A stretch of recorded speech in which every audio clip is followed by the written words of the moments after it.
Llyr Griffith dwi a dwi'n aelod cynulliad dros Blaid Cymru. A dwi eisiau sôn ychydig wrthoch chi heddiw am gymunedau cynaladwy. Nawr mae cymunedau gynaladwy wrth galon gweledigaeth Plaid Cymru a dyna pam dyn ni wedi sefydlu comisiwn i ymgynghori ac i drafod gyda chymunedau, y bobl, y busnesau a'r sefydliadau sydd yn rhan o'r cymunedau hynny i weld beth orau gallwn ni wneud i'ch cefnogi chi a'ch cymuned chi.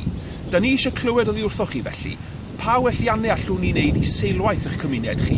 Y tai, y trafnidiaeth, yr IT er enghraifft, y band lydan a hefyd yr ardaloedd gwyrdd. Pa newidiadau chi eisoes wedi i'w gwneud neu am i'w gwneud i'ch cymunedau chi? Bydden ni falch iawn i glywed ganddo chi ac os ych chi am fod yn rhan o'r sgwrs yma neu os ydych chi jyst am wybod mwy, yna mae croeso i chi ymweld â gwefan Plaid Cymru sef www.plaidcymru.org.